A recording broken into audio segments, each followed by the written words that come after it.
ఎంజీఆర్ తమిళ ఇండస్ట్రీలో super star కదా, ఆయన ఒక మంచి సినిమా తీశాడు. సినిమా తీసిన తర్వాత ఏముంది అంటే తలైవారు అంటారు, వారు పిలుస్తున్నారంటే అందరినీ పిలిచారు. నేను ఒక పెద్ద సినిమా తీద్దాం అనుకుంటున్నాను నేను, అందులో మీరు అందరూ సహకరించాలి అని నటీనటుల్ని సాంకేతిక నిపుణుల్ని అందరినీ కూడా రిక్వెస్ట్ చేశాడు. ఎంజీఆర్ రిక్వెస్ట్ చేస్తే వాళ్ళు ఊరుకుంటారు, డెఫినెట్గా అలాగే ఏంటి అన్నారు అన్నమాట. అంటే వాళ్ళు ఎవరు కూడా రెమ్యూనరేషన్ ఇవ్వలేదు, వాళ్ళలో వాళ్ళు ఆలోచించుకున్నారు. ఇదేమిటిరా పెద్ద సినిమా చేస్తూ ఉంటారు, మరి మనకి రెమ్యూనరేషన్లు ఇవ్వలేదు, రెమ్యూనరేషన్లు కూడా చెప్పలేదు అని చెప్పేసి వాళ్ళు మాట్లాడుకుంటున్నారు. ఇవన్నీ కూడా ఎంజీఆర్ చెప్పారు, ఏమంటే అలా మాట్లాడుకుంటున్నారండి, సినిమా మొదలవగానే రెమ్యూనరేషన్ ఇవ్వాలి కదా అని చెప్తే, మీకు ఎందుకు నేను చెప్పినట్టు చేయండి అని చెప్పారు. వాళ్ళు శిరోధార్యం ఎవరు మాట్లాడలేదు. మనం ప్రపంచం అంతా తిరుగుతున్నాము, మీరు ఒక 60 రోజుల పాటు ఇల్లు వదిలిపెట్టి రావాలి అన్నారు. అంటే 60 రోజుల పాటు ఇల్లు వదిలిపెట్టి రావాలంటే ఏం చేయాలి? ఇంట్లో పప్పు ఉప్పు సామాన్లు ఖర్చులకు డబ్బులు ఇవ్వాలి కదా. సరే రెమ్యూనరేషన్ ఇస్తారేమో అని చెప్పేసి ఆలోచించారు. ఈసారైనా ఇస్తారేమో, ఎందుకంటే ఈసారి తప్పకుండా ఇవ్వాలి, ఇవ్వకపోతే ఎలా? ఇంట్లో పప్పులు ఉప్పులు, పిల్లలకేమో స్కూల్ ఫీజులు ఇవన్నీ ఉంటాయి కదా. అప్పుడు కూడా రెమ్యూనరేషన్ లేదు, రేపే ప్రయాణం అన్నారు. ఆ సినిమా పేరు ఉలగం సుత్తియ వీరన్.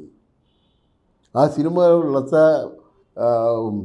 ఎవరు మంజుల, చంద్రకళ అనుకుంటాను వాళ్ళు నటించారు. ఆర్టిస్టుల గురించి ఐఎమ్ నాట్ సో కరెక్ట్ కావచ్చు, నేను ఎప్పుడు తప్పు అవ్వను. అయితే ఎవరికి డబ్బులు ఇవ్వలేదు, ఆర్టిస్టులకి డబ్బులు ఇవ్వలేదు. వాళ్ళు కూడా ఈసారి టెక్నీషియన్స్ కాదు, ఆర్టిస్టులు కూడా పెద్ద మొత్తంలో అడ్వాన్స్ ఇస్తారనుకున్నట్టయితే పెద్ద మొత్తం వేసారు కదా, కనీస మొత్తం కూడా ఎందుకు ఇవ్వలేదు అని అందరూ బాధపడ్డారు. కానీ అడిగే ధైర్యం ఎవరుకుంటుంది? ఆయన దగ్గరికి వెళ్ళి ఎవరు అడగలేదు.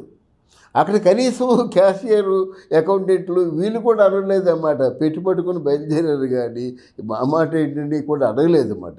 అడిగినా పట్టించుకోలేదు ఆయన. తర్వాత ఆ సినిమా మొత్తం ప్రపంచం అంతా చుట్టూ వచ్చింది. వచ్చిన తర్వాత పోస్ట్ ప్రొడక్షను, ఈ సినిమా పోస్ట్ ప్రొడక్షన్ మీరు చాలా త్వరితగతిన చేయాలి అని ఆర్డర్ జారీ చేశారు.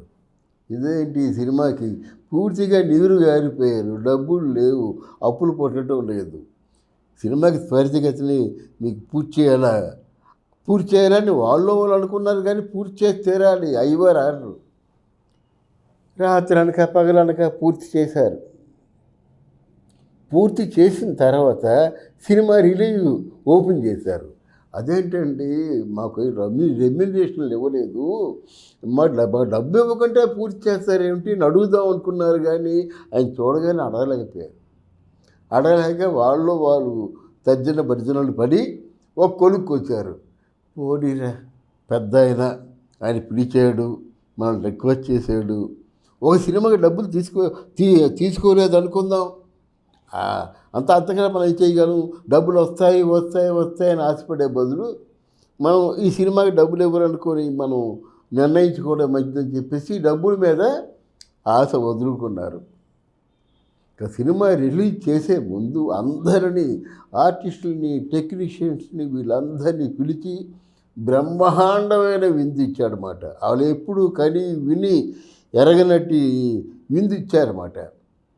అయితే అయింది కానీ బ్రహ్మాండమైన విందు ఇచ్చారు. నిజంగా ఆయనకి మన పట్ల ప్రేమ అలాంటిది అని చెప్పేసి అందరూ చాలా హ్యాపీగా ఉంటుండగా ఇంకా మామూలుగా పెచ్చాపాటి మాట్లాడుకుంటున్నారు.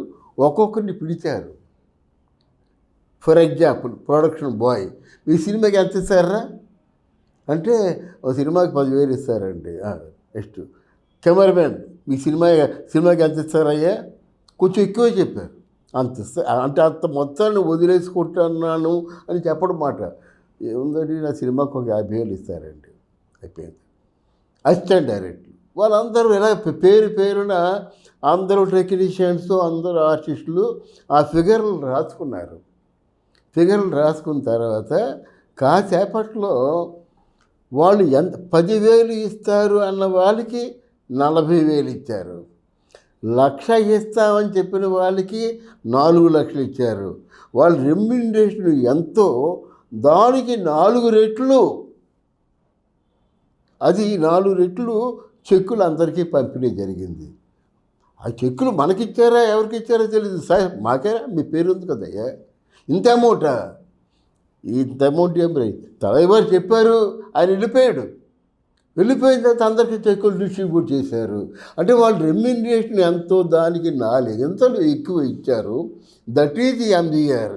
అప్పుడు అందుకే ఇప్పుడు ఎంజీఆర్ని అందరూ దేవుడు అంటారు చూసారా, ఎంజీఆర్ దేవుడే.